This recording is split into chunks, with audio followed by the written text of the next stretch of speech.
ओम नमः प्रणवार्थाय शुद्धज्ञानैकमूर्तये निर्मलाय प्रशान्ताय दक्षिणामूर्तये नमः। चिद्घनायमशेषाय वटमूलनिवासिने सच्चिदानन्दरूपाय दक्षिणामूर्तये नमः। ईश्वरो गुरुरात्मेति मूर्तिभेदविभागिने व्योमवद्व्याप्तदेहाय दक्षिणामूर्तये नमः। ॐ विघ्नेश्वराय वरदाय सुरप्रियाय लम्बोदराय सकलाय जगद्धिताय नागाननाय श्रुतियज्ञविभूषिताय गौरीसुताय गणनाथ नमो नमस्ते। विघ्नार्तिनाशनपराय गणेश्वराय सर्वेश्वराय सुखदाय सुरप्रियाय विद्याददाय विकटाय च वामनाय भक्तप्रसन्नवरदाय नमो नमस्ते। ओम नमः श्री गुरुवे शिवाय। ओम नमः श्री परदेवतायै।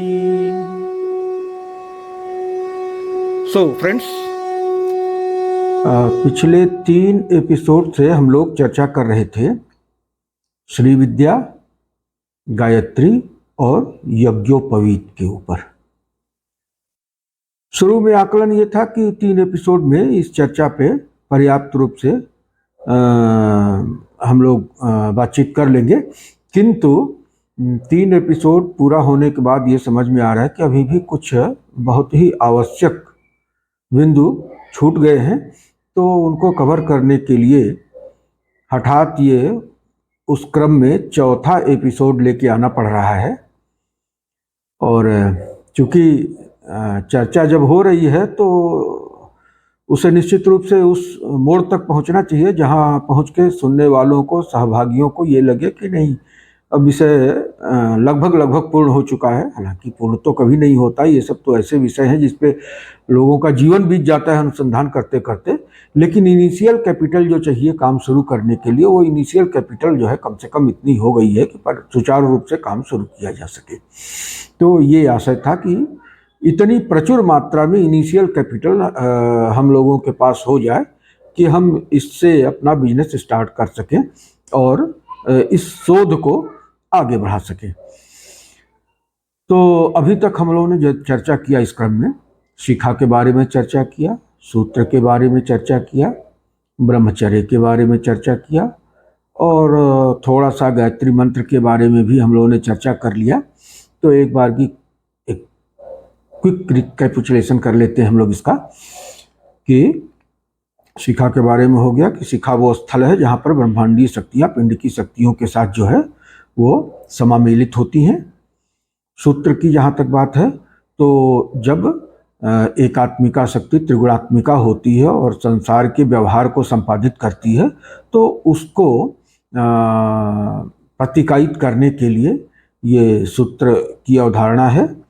और ब्रह्मचर्य के बारे में बात करते हुए हम लोगों ने बताया कि हमारा ये स्थूल शरीर जो है वो सप्त धातुमय है, और सप्त धातुएं क्या है कि अन्न रस की प्रोसेसिंग के डिफरेंट लेवल्स है। First level, second level, third level, fourth level, fifth level, sixth level और सेवेंथ लेवल। सेवेंथ लेवल पे जाके वो फिजिकल डायमेंशन का क्लाइमेक्स हो जाता है। वहाँ से जाके फिजिकल डायमेंशन पूर्ण हो जाता है। शुक्र तक जाते जाते उसमें ये वो चिप है जिसमें कि आप डेटा फीड कर सकते हैं और वो डेटा को कंटेन कर सकता है, उनको ट्रांसम्यूट भी कर सकता है।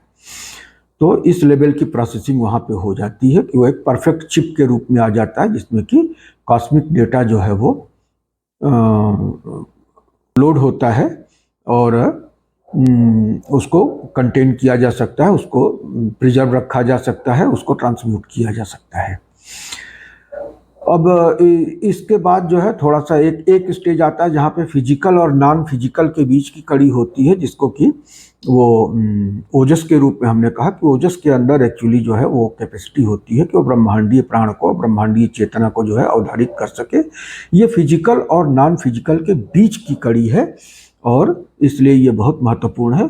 और इसके बाद जो है जब ये भी ट्रांसेंड हो जाता है तो फिजिकलिटी बिल्कुल से खत्म हो जाती है और वहाँ पे जो है वो ओजस तेजस प्राण, तो ओजस जो है सोम तत्व हो जाता है। कॉस्मिक लेवल पे जो सोम है वो इंडिविजुअल लेवल पे वही चीज़ जो है वो क्या कहते हैं ओजस है। तो जब वो ट्रांसेंड होता है तो उसके बाद वो सोम तत्व में चला जाता है और ये तेजस तत्व और प्राण तत्व में चला जाता है। अंत में ले दे की जो है वही सोम और अग्नि का हिसाब किताब बचता है, क्योंकि प्रकाश के अंदर ही जो है वो स्फुरत्ता होती है, स्फुरत्ता ही प्राण है और प्रकाश तो शिव स्वरूप ही है, वो अल्टीमेट रियलिटी है।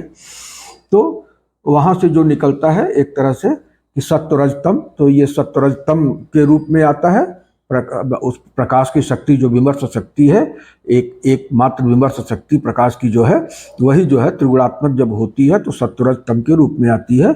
और जब वो सृष्टि परांगमुख होती है तो सबसे सिमटते सिमटते पदार्थों से सिमटते सिमटते शब्दों में, शब्दों से नाद में, त्रिगुण से जो है वो गुण साम्य में, गुण साम्य का मतलब प्रकृति हो गया, प्रकृति होते ही वो गुण साम्यावस्था में अव्यक्त हो जाती है। अव्यक्त का मतलब कि प्रकाश के रूप में, अहम के रूप में वो प्रकाश के अंदर विराजमान हो जाती है। इसीलिए उसको कहा कि प्रकाशस्य आत्म विश्रांति अहम भाव प्रकीर्तितः।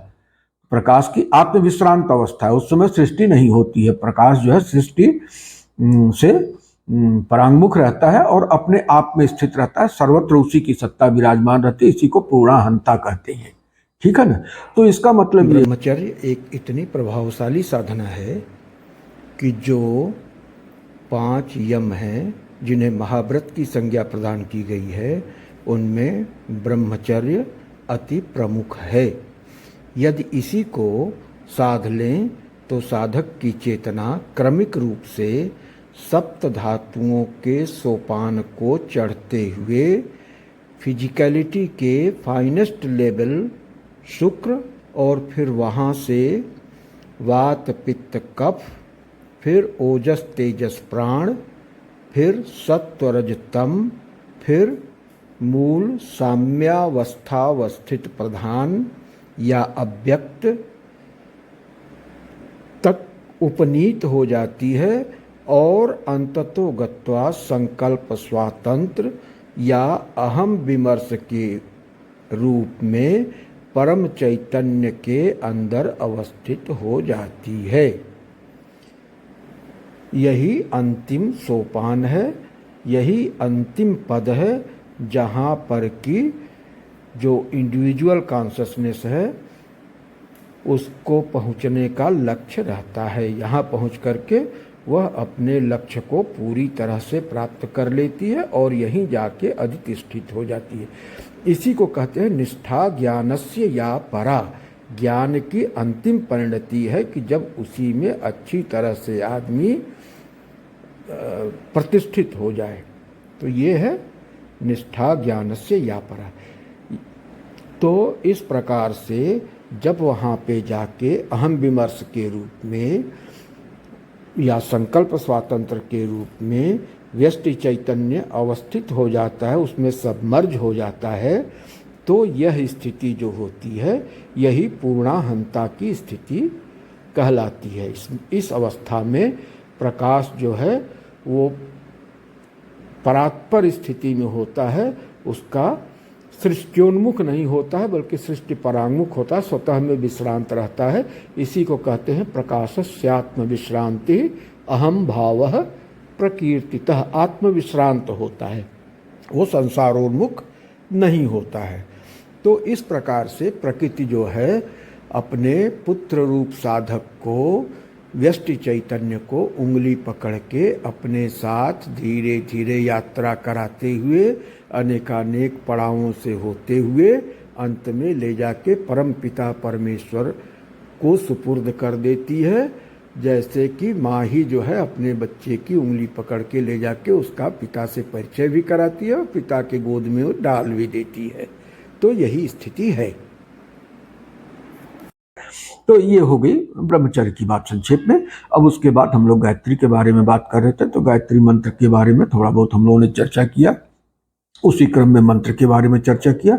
तो गायत्री के बारे में अब अगला चरण जो है हम लोग थोड़ा सा ये जानेंगे कि गायत्री, जो श्री विद्या में गायत्री का कंसेप्ट है, वो जैसा कि हमारे पूज्य गुरुदेव ने जो है अपनी पुस्तक श्री चक्र निरूपण में विस्तार से प्रकाश डाला है कि वर्ण मात्रिका और वेद मात्रिका।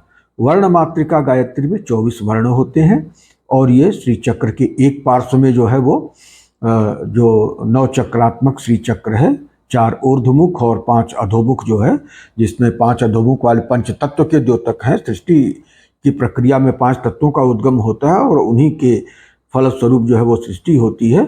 और जब वो सृष्टि परांगमुख होता है, शिव का जो अपना स्वभाव है, अंतर्मुखी स्वभाव है, ऊर्ध्व त्रिकोण से जो संज्ञायित होता है, संकेतित होता है, तो जब वो चलता है तो वो 4 पुरुषार्थ के रूप में धर्म अर्थ काम मोक्ष के रूप में चलता है और वहाँ जाके मोक्ष पद जो कि परम शिव पद है, परशिव पद है, उसमें जाके स्थित हो जाता है। तो 24 वर्ण मात्रिकाएं जो हैं वो इस 9 चक्रात्मक श्री यंत्र में व्याप्त रहती हैं। और यही मातृका न्यास का भी यही रहस्य है कि मातृका शक्ति ही जो है अपने अंदर चेतना और प्राण को लेके स्थूल शरीर के प्रत्येक कण कण में जो है वो व्याप्त होती है और उसी के चलते मातृका शक्ति की व्याप्ति के चलते उसका जो न्यास किया जाता है, उसी के चलते जो है शरीर के अंदर प्राण और चेतना का प्रभाव होता है। जो मातृका न्यास किया जाता है, मातृका न्यास का वास्तविक जो है मूल यहाँ से है। तो वर्ण मात्रिका हो गई, 24 वर्ण मात्रिका है। गायत्री में 24 वर्ण होते हैं, कुछ लोग 23, 23.5, 24 में पड़े रहते हैं, तो सीधा सीधा 24 है। और उसमें ओंकार की भी गणना है। 3 व्याहृतियों की गणना नहीं है या 7 व्याहृतियां जो लोग प्रयोग करते हैं तो वो गणना में नहीं आता है, लेकिन ओंकार गणना में आता है। ओंकार को लेके जब गणना करेंगे तो 24 वर्ण होते हैं। ये 24 वर्ण जो है गायत्री की वर्ण मात्रिकाएं हैं और इनका कोई आकार नहीं होता। वर्ण के रूप में ही इनकी उपासना होती है, इनका ध्यान होता है और वर्ण के रूप में ही इनकी मान्यता है।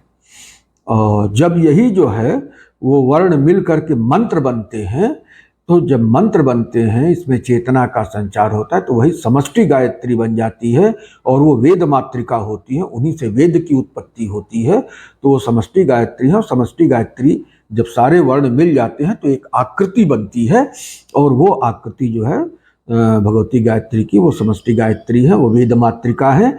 उन्हीं से वेद की उत्पत्ति होती है और उनको जो है 5 मुख बताए गए हैं जो पंच तत्वों के प्रतीक हैं। 10 भुजाएं हैं और उनकी 10 भुजाओं में एक में जो है आयुध के रूप में सूत्र का भी वो धारण करते हैं। सूत्र मतलब यही यज्ञोपवीत है। ये उनका जो है अमोघ अस्त्र है, ब्रह्मास्त्र है। इतना सात्विक अस्त्र है कि ये कभी भी जो है मिस नहीं होता है। तो सूत्र को अपने अस्त्र के रूप में भगवती गायत्री एक हाथ में धारण करती हैं। तो ये हो गया जो है वो श्री विद्या के 12 आवरण में जो गायत्री महाविद्या, गायत्री ब्रह्म विद्या की चर्चा आती है। तो संक्षेप में ये गायत्री की उस चर्चा के संदर्भ में निवेदन था। और इस जब हम लोग मंत्र की बात कर रहे थे कि मंत्र के बारे में हम लोगों ने थोड़ी सी बात किया था और थोड़ी कुछ बातें उसमें और कर लिया जाए तो बेहतर होगा। क्योंकि मंत्र सीधा सीधा खाली वो एक पंक्ति, आधा पंक्ति या 2 पंक्ति नहीं होता है जो मंत्र होता है। मंत्र के कुछ आवश्यक तत्व होते हैं जिनको जान लेना आवश्यक होता है। जैसे छंद के बारे में, बीज के बारे में तो हम लोग चर्चा कर चुके हैं, काफ़ी चर्चा हुई है कि बीज क्या है, स्पंद क्या है, छंद क्या है। लेकिन यह कि ऋषि देवता छंद मंत्र में होते हैं ना, कि अमुक ऋषि, अमुक देवता, अमुक छंदा, ये चीज़ आती है। तो छंद के बारे में बहुत चर्चा हो चुकी है, इसलिए उस पर हम बात करें। ऋषि का मतलब ये साधक है जो कि साधना करके और उस देवता के मंत्र को, आपको बताया है कि मंत्र जो है वो देवता का सूक्ष्म शरीर होता है। उस देवता के मंत्र की आवृत्ति अपने चित्त में करता रहता है और उस आवृत्ति के फलस्वरूप जब उसके चित्त की आवृत्ति जो है तदाकार हो जाती है, मंत्राकार हो जाती है, तो चूंकि मंत्र जो है वो देवता का ही सूक्ष्म शरीर है, तो देवता रूप हो जाता है और उस सूरत में एकाकारता की स्थिति में वो देवता का साक्षात्कार करता है। तो साक्षात्कार करने वाला ऋषि होता है। और मंत्र का जो अर्थ है, मंत्र का अर्थ और कुछ नहीं होता है, मंत्र का अर्थ मंत्र का देवता ही है, ठीक है ना। तो मंत्र का देवता जो है वो मंत्र का जो अर्थ है वही उसका देवता है। ठीक है, शाब्दिक अर्थ की बात अलग की है। शाब्दिक अर्थ तो संकेत होते हैं वहां तक पहुंचने के लिए। वास्तविक अर्थ जो है, जैसे हमने टेबल कहा, तो टेबल का जो भी व्याकरण हम बताएं वो कुछ बताएं, लेकिन टेबल का सीधा सीधा अर्थ होता है कि एक पदार्थ होता है जिसमें 4 पैर होते हैं, एक पट होता है और उसके ऊपर कुछ रखा जा सकता है, हाथ पैर भी उस पर रखा जा सकता है, कापी किताब भी रखा जा सकता है, तो बुक शेल्फ उस पर जो कुछ भी है, इस तरह की चीजें हैं। तो वो पदार्थ ही जो है वो उस पद का वाच्य होता है ना। उसी को जो है उस पद के द्वारा एक किसी पदार्थ को जो है वो अभिव्यंजित किया जाता है। तो जिस पदार्थ का अभिव्यंजक है वह पदार्थ ही उसका एक तरह से देवता है। तो मंत्र का पदार्थ जो है वो देवता ही है। तो देवता इस तरह से जो है वो इष्ट साक्षात्कार होता है साधक को, और उस इष्ट साक्षात्कार की अवस्था में ऋषि जो है मंत्र के दर्शन देता है, वही जो है वो मंत्र की दीक्षा थी। यहीं से देखिए दीक्षा तत्व भी स्पष्ट होता है कि दीक्षा तत्व जो लोग कहते हैं दीक्षा का, तो दीक्षा तत्व ऐसा नहीं है कुछ शब्दों को हमने याद कर लिया और उसको हमने जो है आपको बता दिया।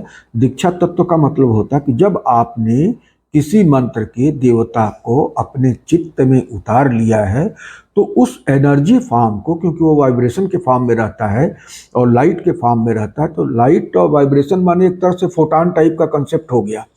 तो इस तरह की एनर्जी होती है। तो उस तन्मय जब हो गया साधक जो है, तो उस तन्मयाकार स्थिति में वो उस एनर्जी को ट्रांसम्यूट करता है अपने शिष्य में। तो this is not a process of verbalization, rather it's a function of energy and intellect. उसमें जो गुरु होता है वो एनर्जी और इंटेलेक्ट को जो है वो उसमें डायरेक्टली जो है वो ट्रांसफर करता है। और ये अलग बात है कि शब्द सुनने में शब्द आते हैं, लेकिन शब्द एक माध्यम होता है जिसके आवरण में लपेट करके वो उस ऊर्जा को, उस चेतना को जो है अपने शिष्य तक संक्रमित करता है।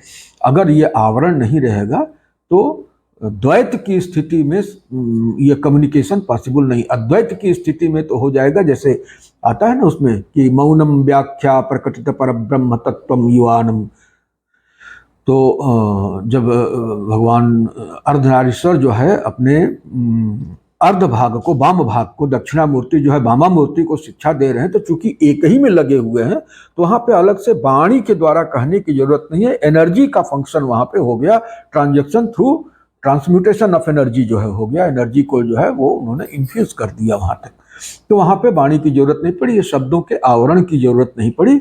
लेकिन जब द्वैत होगा, जब दो सत्ताएं होंगी, गुरु शिष्य पृथक पृथक होंगे, तो एक से दूसरे तक जो है कम्युनिकेशन के लिए एक मीडियम बनाना पड़ेगा। वो मीडियम होता है शब्द का, मातृका का। उसको मातृका इसीलिए किया कि माता के रूप में वो उस ऊर्जा को, उस इंटेलिजेंस को अपने गर्भ में सुरक्षित रखती है, एक जगह से दूसरे जगह तक ले जाती है।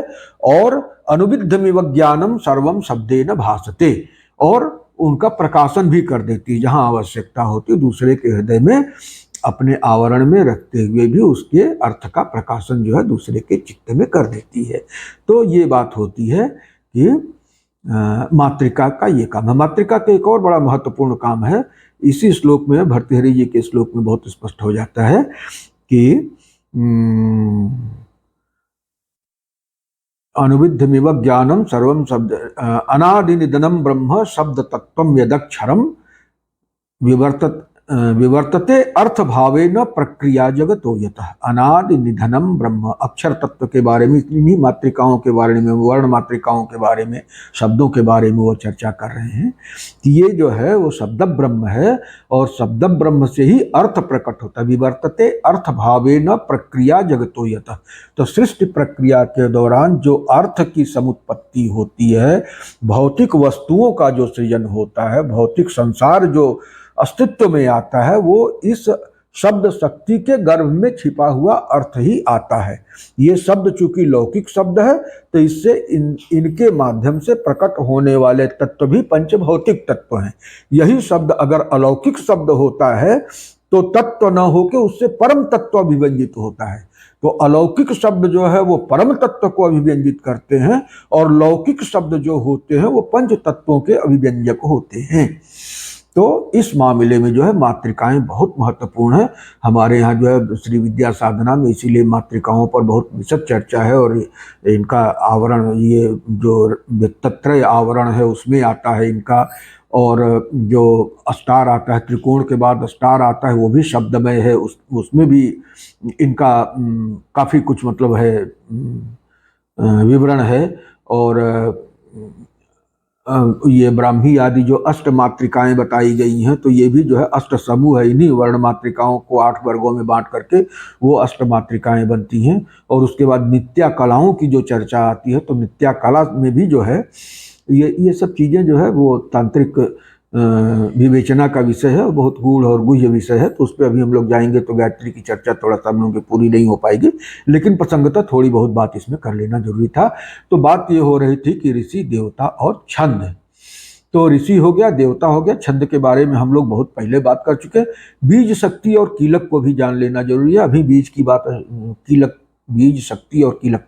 ऐंग बीजम, वाग्भव बीज है ऐंग, वाग्भव बीज, तो ऐंग बीजम और सौ शक्ति ही।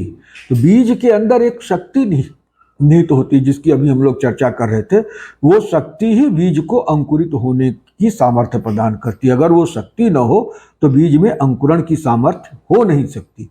तो ये शक्ति जो है, जो ज्ञान क्रियात्मिका शक्ति है, उभयात्मिका शक्ति है, ये उसी वाग बीज के अंदर जो है वो समाहित की जाती है।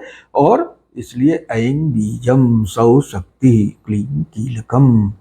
और जब वो परमार्थ में रहता है तो परम तत्व में रहता है, और जब ये भौतिक जगत में आएगा तो लम कीलकम हो जाएगा, क्लीं कीलकम हो जाएगा। वहाँ पे भौतिक रूप से कीलक हो जाएगा, जहाँ से कि वो अपने संसार यात्रा के लिए जो आवश्यक ऊर्जा और ज्ञान की आपूर्ति होगी वो प्राप्त करेगा। तो उसके लिए किसी एक स्थूल आवरण की जरूरत होती है, तो कीलक के रूप में आ जाता है। लम पृथ्वी बीज है, क्लीं जो है काम बीज है। तो इस तरह से करके जो है, तो ऐं बीजम सौ शक्ति क्लीं कीलकम। मंत्र के बारे में हम लोग पर्याप्त चर्चा कर चुके हैं, हम समझते हैं मंत्र के बारे में वो चर्चा करने की जरूरत नहीं है। मंत्र और माला का संबंध थोड़ा सा समझ लेना आवश्यक होता है कि मंत्र ही जो है वो माला रूप में होता है, क्योंकि मंत्र में जो वास्तव में, तो माला के बारे में ये हुआ कि मंत्र जिस तरह से मातृकाओं से रचित होते हैं, मंत्राणाम मातृका देवी, शब्दानाम ज्ञान रूपिणी, ज्ञानानाम चिन्मयातीता, शून्यानाम शून्य साक्षिणी।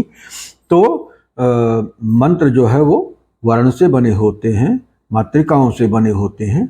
और माला भी जो सबसे सूक्ष्मतम माला होती है, जो योगियों की माला होती है, वो अक्षमाला होती है। अक्षमाला का मतलब अ से लेके छ तक के जो वर्ण हैं, और जो कि ये शरीर मूलाधार से लेके और आज्ञा चक्र तक है। कंठ में विशुद्धि चक्र में अ से लेके अह तक, क से लेके ठ तक वो हृदय में अनाहत चक्र में, और ड से लेके फ तक वो मणिपुर चक्र में होता है, और ब से लेके ल तक ये स्वाधिष्ठान में होता है, और व से लेके स तक 4 वर्ण जो है वो मूलाधार में होते हैं। हंग छंग आज्ञा चक्र में होता है। इस तरह से 50 वर्ण होते हैं। ये जो 50 वर्णों की माला है, ये आरोह अवरोह क्रम से जो है 100 हो जाता है, तो ये 100 की संख्या हो जाती है। तो इस तरह से ये अक्षमाला है। और जैसा अभी बात हो रही थी कि विवर्तते अर्थ भावेन, जब जो है वर्ण से मंत्र की सृष्टि होती है, तो उसी के युगपत जो है वो कला से तत्व की भी सृष्टि होती है, तो तत्व भी जो है वो प्रकाश में आ जाते हैं। इसीलिए त्रिकोण का, श्री चक्र में जो त्रिकोण है, त्रिकोण का अंदर का भाग जो है वो शब्दात्मक है, नादात्मक है, और बाहर का बाहर का भाग जो है वो तत्वात्मक है, तत्व रूप है। तत्व और मंत्र जो है वो परस्पर मिलित हैं। तो इसलिए विवर्तते अर्थ भावेन, तो वो वही जो मंत्र है उससे तत्व की उत्पत्ति होती है, और तत्वों के समायोजन से फिर भुवन निर्मित होता है, पद से पदार्थ बनता है। ठीक है ना। तो फिर वो माला का अस्तित्व आता है। तो वो प्रयोजन के हिसाब से, देवता की प्रकृति के हिसाब से, साधक की कामना के हिसाब से माला का चयन किया जाता है। उसमें अनेक प्रकार की माला हो सकती है, उस पर अभी हम लोग डिटेल में नहीं जाएंगे। लेकिन ये जान लेना जरूरी है कि चाहे मंत्र हो, चाहे माला हो, सब में मातृका का महत्व बहुत ज़्यादा है। यही मातृकाएं जब चेतना के धागों में पिरो दी जाती हैं तो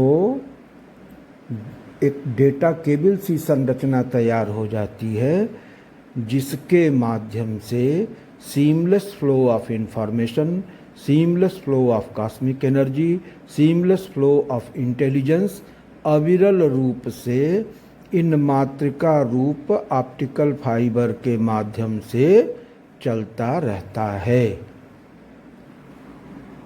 तो ये हो गई बात वर्ण मातृका की। अब इसमें थोड़ा सा जो है मातृका न्यास के बारे में हम लोग बात कर ही लिए कि उसी तरह से जब उसमें जो है एनर्जी और इंटेलिजेंस आ गया तो वो जहाँ भी मूव करेगा वहाँ अपने साथ जो है एनर्जी को, इंटेलिजेंस को ले जाएगा। और यही सूक्ष्म शरीर है। सूक्ष्म शरीर ही स्थूल शरीर में प्रविष्ट होकर के, सातों धातुओं में प्रविष्ट होकर के उसको गतिमान करता है और चैतन्य बनाता है। तो इसीलिए मातृका न्यास का विधान है। अब रह गई बात न्यास और विनियोग की।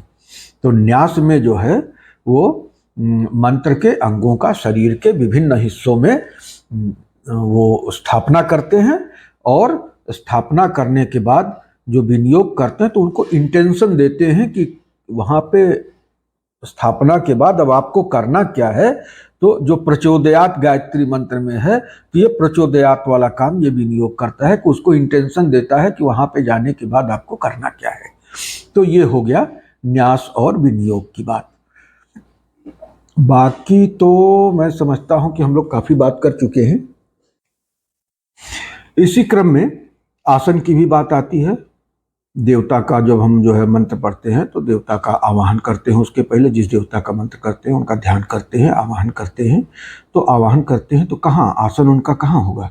देवता का आसन जो है वो साधक का चित्त होगा। चित्त ही जो है वो अभिव्यंजक संस्थान है आत्मा का, और आत्मा त्वम गिरिजा मति ही, ठीक है ना। और शिव शक्ति चूंकि अद्वय भावापन्न रहते हैं तो इसलिए चित्त और आत्मा एक साथ हैं। तो ये चित्त जो है वो साधक का इंडिविजुअल चित्त है, और इस इंडिविजुअल चित्त को जो है विराट रूपता प्रदान करने के लिए, सर्वज्ञता और सर्वशक्तिमत्ता प्रदान करने के लिए वो कॉस्मिक फोर्स को जो है हम लोग इन्वाइट करते हैं, इन्वोक करते हैं, और उसको अपने चित्त में धारण करते हैं। तो साधक का चित्त ही जो है वो देवता का आसन है। और इसी तरह से जब देवता आके साधक के चित्त में प्रविष्ट हो जाता है तो उसी देवता के वाइब्रेशंस को मंत्र के माध्यम से साधक गुरु जो है वो अपने शिष्य में उनके प्राणों को स्थापित करता है। एक तरह से वो शिष्य के अंदर प्राण प्रतिष्ठा करता है देवता की। जिस तरह से प्राण प्रतिष्ठा जो है वो आचार्य लोग या साधक लोग मूर्तियों की करते हैं, तो मूर्तियों की प्राण प्रतिष्ठा में भी यही प्रक्रिया होती है कि साधक अपने चित्त में देवता की जो प्राणात्मिका आकृति है, प्राण शरीर है, उनका जो सूक्ष्म शरीर है, वाइब्रेशन मोड वाली बॉडी है, तो उस वाइब्रेशन को उठा करके उस मूर्ति में प्रविष्ट कराता है। यही प्राण प्रतिष्ठा है।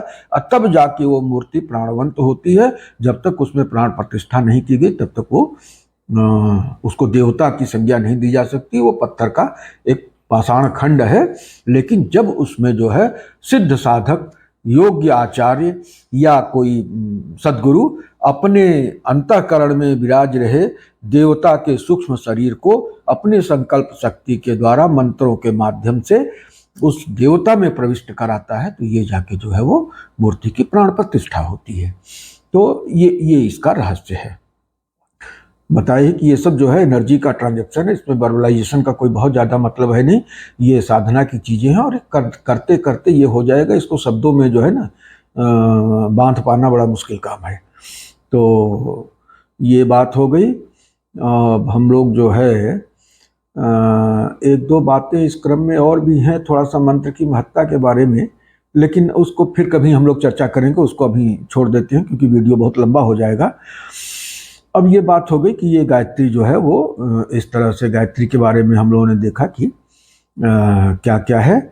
और गायत्री शक्ति जो है चूँकि ब्रह्म की परब्रह्म की शब्दात्मिका शक्ति है, ज्ञानात्मिका शक्ति है। तो जो शब्द ब्रह्म है, ओंकार है, उद्गीत है, नाद है, वो लय होता है जाके बिंदु में। तो इसलिए गायत्री शक्ति की उपासना करने से साधक भी गायत्री शक्ति के साथ साथ चलता हुआ जाके परब्रह्म के गंतव्य में ही जो है स्थित होता है, उसका और कोई गंतव्य नहीं है। इसलिए ये ब्रह्म विज्ञान वार्ता को यहीं पे जो है विराम दिया जाता है।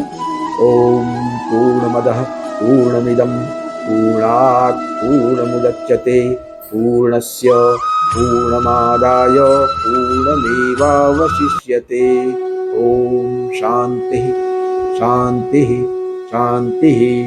सो फ्रेंड्स,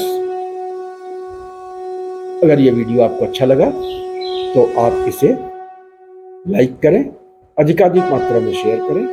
शेयर करना बहुत जरूरी है, क्यों कि हमें सिर्फ मीठा मीठा फल अपने ही नहीं खाना है, हमको विश्व वपु बनना है। ये पूरा संसार हमारा शरीर है। सर्वो ममायम विभव इत्येवं परिजानतः विश्वात्मनो विकल्पानां प्रसरेपि महेशता। तो हमें जो है इस सनातन ज्ञान को, इस सनातन शक्ति को जन जन तक पहुंचाना है। ये हमारे जो अभिन्न आत्म तत्व स्वरूप हैं, इन सभी को इनलाइटन करना है, इंपावर करना है। तो ये एक तरह से इनलाइटनमेंट है, ये इंपावरमेंट है। और ये नॉलेज और ये इंपावरमेंट यही ट्रांसलेट होता है ऐश्वर्य में, एबंडेंस क्रिएशन में है। तो एबंडेंस क्रिएशन, ऐश्वर्य का सृजन, ये और कोई चीज नहीं है, ये इनलाइटनमेंट और इंपावरमेंट ही है। और इंपावरमेंट होता है जब हम अपने स्वरूप से, अपने स्वभाव से जुड़ते हैं, माने अपने सच्चिदानंद स्वरूप से जुड़ते हैं।